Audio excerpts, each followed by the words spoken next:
Assalamualaikum warahmatullahi wabarakatuh. Saya di sini akan mempresentasikan tugas saya UTS Aplikasi Manajemen Terpadu. Perkenalkan, nama saya Hamdan Syarul Effendi, NPM 19012010350, kelas AMTO. Nomor 1 yaitu rekrutmen karyawan menggunakan aplikasi Odoo.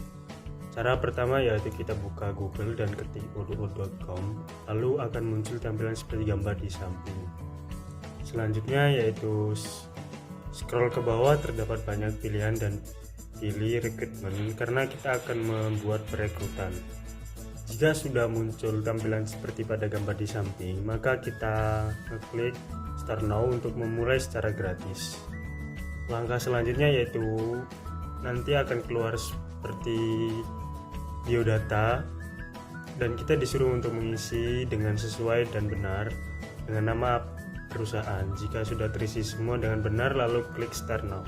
Selanjutnya nanti akan ada icon-icon, lalu kita pilih rekrutmen karena akan membuat rekrutmen perusahaan. Setelah kita milih icon rekrutmen tadi, nanti akan keluar seperti pada gambar, lalu kita klik create untuk membuat sebuah posisi job yang dibutuhkan oleh perusahaan. Oke, selanjutnya tadi kita udah milih create ya.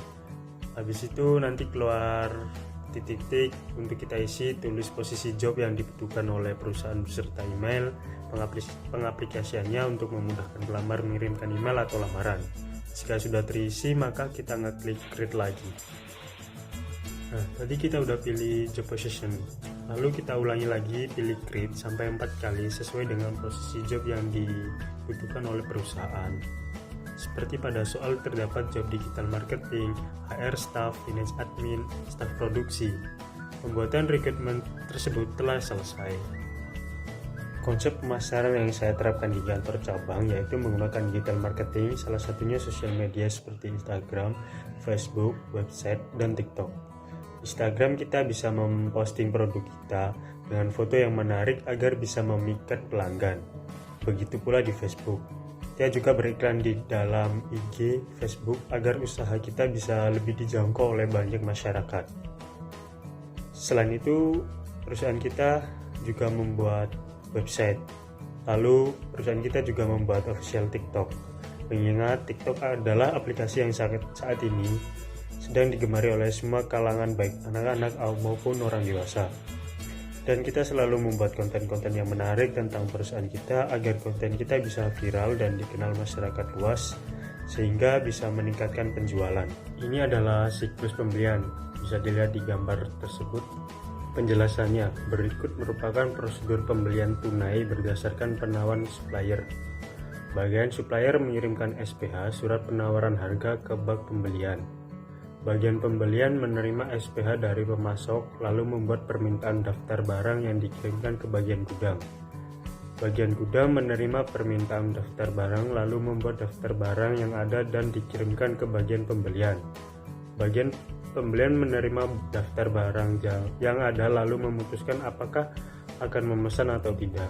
Jika tidak akan memesan maka berakhir, tetapi jika mau memesan maka bagian pembelian akan membuat SPP, surat permintaan pembelian, yang dikirim ke pemimpin. Pemimpin setelah menerima SPP dari bagian pembelian, jika menyetujuinya akan meng-ACC SPP. SPP yang telah di-ACC dikirim ke bagian pembelian. Bagian pembelian setelah menerima SPP yang telah di-ACC akan membuat SOP, surat order pembelian, rakap 4. SOP lembar 1 akan dikirimkan kepada supplier, SOP lembar kedua akan dikirimkan ke bagian gudang, SOP lembar ketiga akan dikirimkan ke bagian keuangan, dan SOP lembar keempat akan disimpan sebagai arsip. Supplier menerima SOP dari bagian pembelian. Setelah itu, supplier membuat faktur, lalu mengirimkan faktur beserta barang yang dibeli kepada bagian pembelian. Bagian pembelian menerima barang dan faktur dari supplier, setelah itu mengirimkan barang beserta faktur kepada bagian gudang. Bagian gudang menerima barang dan faktur dari bagian pembelian. Bagian gudang membuat laporan penerimaan barang rangkap 2 berdasarkan barang dan SOP. Laporan penerimaan barang lembar 1 disimpan sebagai arsip, sedangkan lembaran kedua dikirim ke bagian keuangan beserta faktur. Bagian keuangan melakukan pembayaran berdasarkan atas SOP. laporan penerimaan barang dan faktur